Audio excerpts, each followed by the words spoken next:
This audiobook is brought to you by Amor Vita. Life, love. Little Toot by Hardie, Gramatky.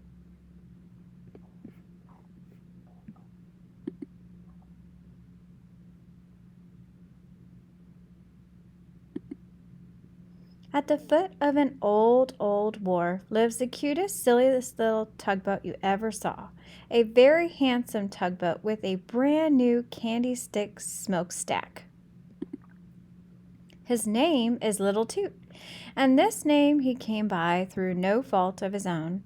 Blow hard as he would, the only sound that came out of his whistle was a gay, small toot, toot, toot. But what he couldn't create in sound, Little Toot made up for in smoke. From his chubby smokestack he would send up a volley of smoke balls, which bubbled over his wake like balloons. Hence, when he got all steamed up, Little Toot used to feel very important. Then the flag at his masthead would dance like a tail of a puppy dog when he's happy, and he flaunted his signals like a man-o'-war. Now, the river where Little Toot lives is full of ships.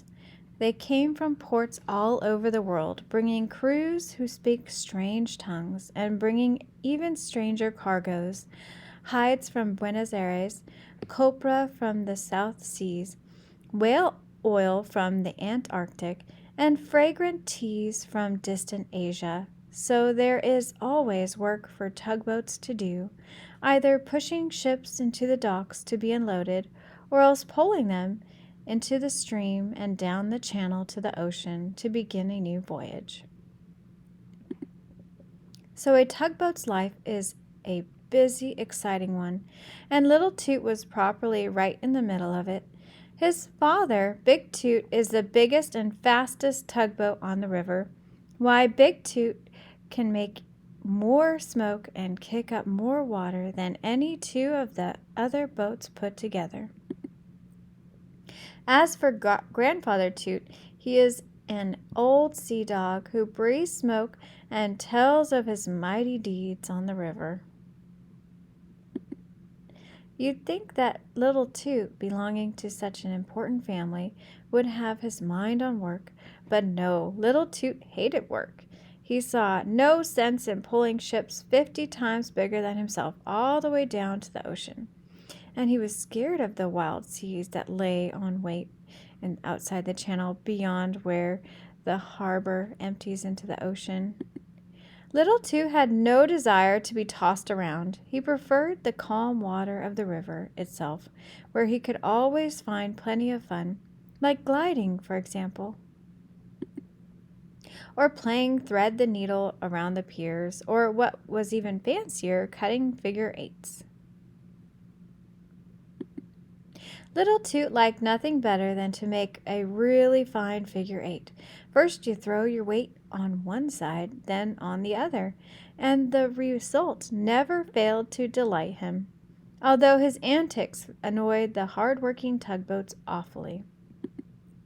But he kept on making figure eights that grew bigger and bigger until one day, carried away by the joy of it all, he made one so big it took up the whole river. Indeed, there was hardly room for it between the two shores, and no room at all for a big tug named J.G. McGillicuddy, who was bound downstream to pick up a string of coal barges from Hoboken. J.G. McGillicuddy had little love for other tugboats anyway, and a frivolous one like Little Toot made him mad, as witness. This by itself was bad enough, but unfortunately for Little Toot, the other tugboats had seen what had happened, so they began to make fun of him, calling him a sissy who only knew how to play. Poor Little Toot, he was ashamed and angry, but there was nothing he could do about it except blow those silly smoke balls. But the more he blew, the more the other boats laughed at him. Little Toot couldn't stand it. He fled to his favorite hiding place alongside the wharf where his taunting friends could not reach him, and there he just sat and sulked. After he had moped a while, little Toot saw heading down the river a great ocean liner. And pulling it were 4 tugboats with his own father, Big Toot, right up front. The sight of that brave, bustling work made little Toot think. He thought harder than ever in his life, and then, all of a sudden, a great idea burst over him. He wouldn't be a silly, frivolous little tugboat anymore. He would work like the best of them. After all, wasn't the son of Big Toot the mightiest tugboat in the river? Well, he would make Big Toot proud of him. He'd show them all. Full of ambition, he started eagerly downstream. He sidled up hopefully to one big ship after another, tooting for them to heave a tow line, but they supposed he was still only a nuisance and would have nothing to do with him. Oscar the Scandinavian rudely blew steam in his face, and the others were too busy with their own affairs to notice bothersome little Tug. They knew him too well. But the rudest of all was a great transatlantic liner, which blasted him right out of the water. That was too much for little Toot. He wasn't wanted anywhere by anyone. With his spirits drooping, he let the tide carry him where it willed. He was so lonesome.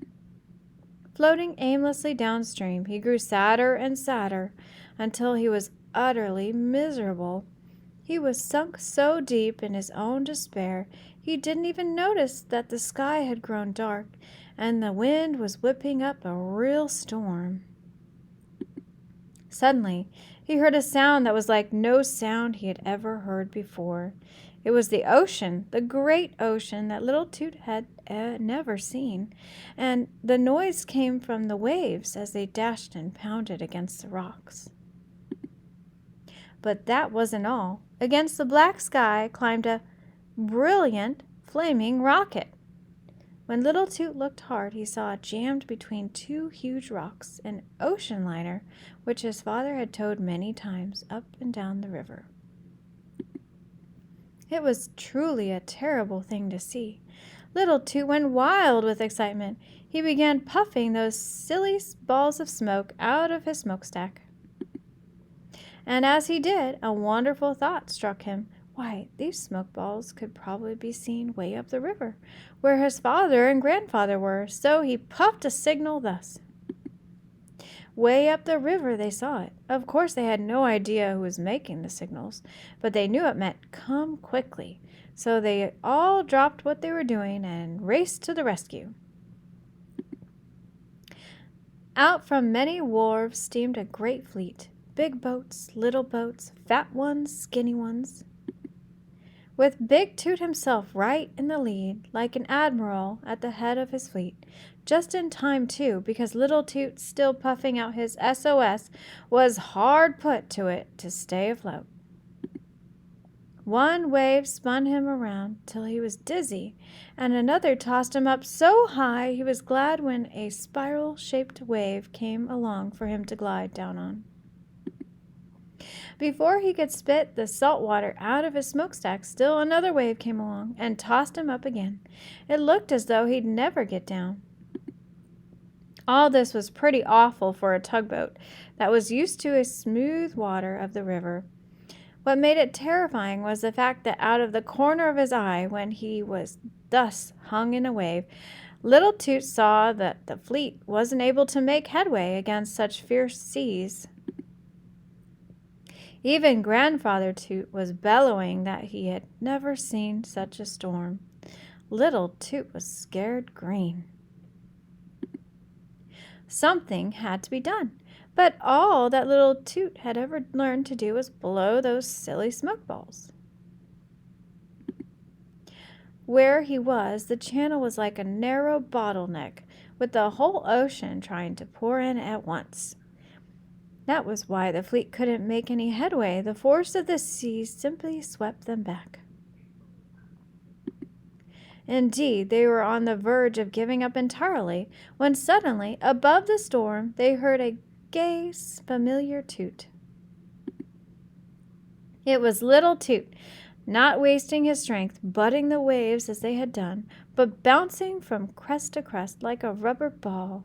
The pounding hurt like everything, but little Toot kept right on going, and when Big Toot looked out to sea through his binoculars, he saw the crew on the great vessel throw a line to little Toot. It was a wonderful thing to see. When the line was made fast, little Toot waited for a long moment, and then, when a huge wave swept under the liner, lifting it clear out of the rocks, he pulled with all his might. The liner came free. The people on board began to cheer, and the whole tugboat fleet insisted upon little Toot's escorting the great boat back to the harbor. Little Toot was a hero, and Grandfather Toot blasted the news all over the river. Well, after that, little Toot became quite a different fellow. He even changed his tune. And it is said that he can haul as big a load as his father can. That is, when Big Toot hasn't a very big load to haul. The end.